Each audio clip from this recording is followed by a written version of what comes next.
Okay. I'm on my last leg. 50 peso ride from SM Reclamation. I think they call it SM Plaza. So to the airport, it's 50 pesos from me. So this is my last leg going to the airport. Because the second leg, I took a 30 peso bus ride from SMC side coming here. I like that route kasi makita mo yung the famous Cebu Bridge, the strait, between Mactan and mainland Cebu. But prior to that, how I got to SMC side, I took a free ride from Fuente to SMC side. It's just a free ride. But usually it's a short, I thought that was our boss. Hindi pala.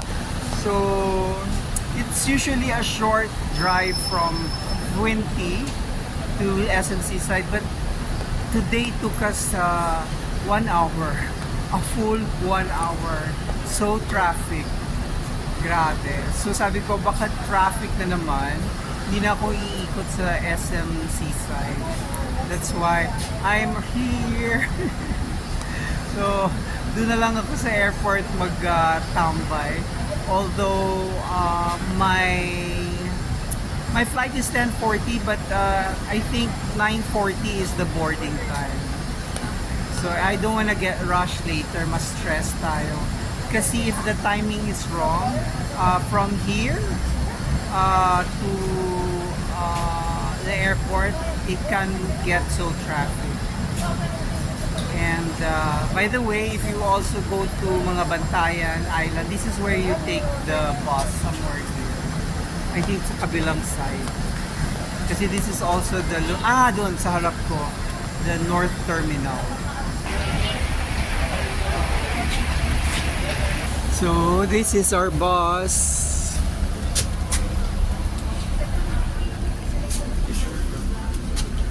Maluwag pa. So this is our bus. So napansin nyo, maitim yung tint. May privacy color. Kailangan ba yun? Pag pupunta ka sa airport, darker din. So, wow. I love the aircon. It's so cold. The last time that naayos ko yung pertina. The last time that I took this bus, ang init ng aircon. Okay, I'm going to sit on the left side because I always sit on the right side. And I want to see the sea to the left of the bus later on. Because it's more scenic. Baho-baho po. I will ask in the airport if merong if I can take a shower.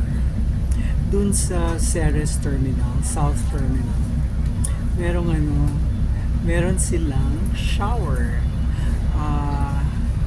You pay sa CR to enter to take a pee.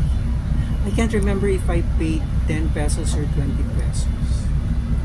But if you wanna take a shower, kasi one cubicle is dedicated to the shower area, you pay additional 20 pesos. Pero, dala ka ng sarili mong soap and toalya.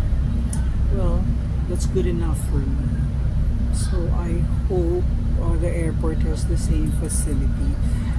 If there is one, I hope it's not too prohibitive the price, or maybe gagawa ako ng paraan. Huhugasan ko lang yung head ko because nangangamoy na yung aking bonbon.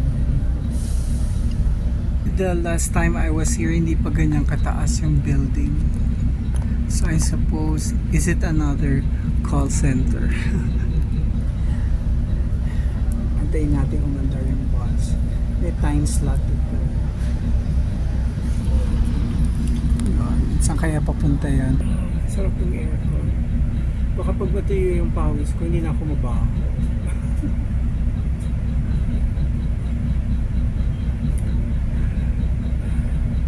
mapupuno ito eh. The last time I took this, there were girls na nakatayo. Because nagsasakay din sila ng hindi diretso sa airport. Hindi ito P2P. Well, 50 pesos. That's not a P2P price. But I like the price that it's only 50 pesos. Abot kaya. Yan, ang oras is 16:24, 4:24. So tignan natin what time we'll get there. Sama na natin yung waiting time sa biyahe. Okay, that's the Waterfront Airport Hotel. May access yun from the airport. So the time is 5:10 and we're already here. Iikot lang tong bus na to para dun tayo sa kabilang side.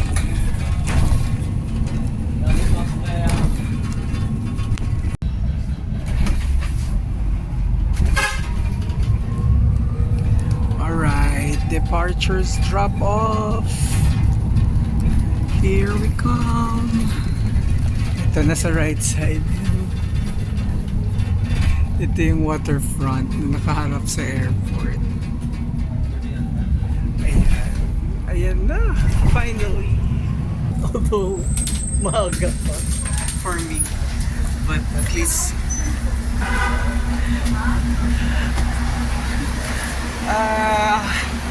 here we are. Yung 4 or 5 hours wait na yan. Sandali lang yan. Charan! There's this galleon something. Maganda ang artwork, ang tapestry na punong-puno na ng alikabok. So, there's another art installation. Ayan. Pag-edit ko na lang to aaralin mabuti because I wanna rest. I wanna tenga and upo. But since carry on lang naman tayo, the bag from ano ba yung FUK, makakapasok na tayo kasi naka-check-in na tayo. So kailangan talaga ang malls located sa airport. Wow, look at that. 4,000 pesos only. Now I will check my boarding pass kung saan ako mag-book. Kung saan counter ako. Kasi doon, may nakalagay Philippine Airlines. Hindi naman tayo mag-Philippine Airlines. Wala pa yata yung akin dyan. Naku, may mga canceled. Why naman ka nagka-canceled? Butuan. Dalawang butuan is... What do we not know about Butuan today? Ito, some of the stores. Union Bank. Union Bank, if you're a Union Bank. 7:34 p.m. And it already feels forever. Happy ako sa result nang nagawa natin ang paraan. Nag-shampoo ako ng aking head. Then I used the shampoo came from the hand wash. Tapos ang ginawa kong pang ganyan, yung McDonald's cup. Nakaubos na ako ng isang pakete ng Piaya. The second pakete of Piaya. Because the first one, naubos ko sa hotel. Bigay yun ng tiyahing ko. For dinner, nagano ako, 119 peso, one piece chicken joy. Bundled yon with Coke. Pero if you buy the Coke in can from other stores, that's 90 pesos. So kung if you're not really attached to drink Coke from a can, bili ka na lang ng Jollibee.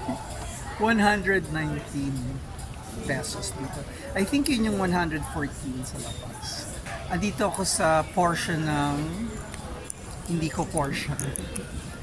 So gusto ko na makaamoy ng ibang amoy. Earlier, nag-vlog ako from Fuente, nilakad ko yung papuntang Capitol. Tapos naglakad ako pabalik ng Fuente. Kaya bumawi yung hair ko. Actually, itong katawan ko parang merong nag-evaporate na smell. But malaki yung difference yung nilabhan ko yung aking ulo. Buti na lang may dala akong maliit na towel. Kumain din ako sa isang karinderya. Hindi ko na vlog yon, pero may nakuha akong clips nung aking 100 pesos nilagang baboy. Malaking serving. So, tapos bumili din ako ng Masarial for TTT. It's his mom's favorite. So, favorite na rin niya. Favorite ko na rin. I bought an extra one. Tapos yun yung kinakagat ko habang nag-vlog. So, ano ba? Ano ba may kwento ko sa nangyari today? Wala na yata. So we'll end the vlog. Please like and subscribe. And if you're extremely rich and generous, please donate to my filmmaking, to my vlogging career. To my vlogging hobby na lang. Bye-bye from Cebu.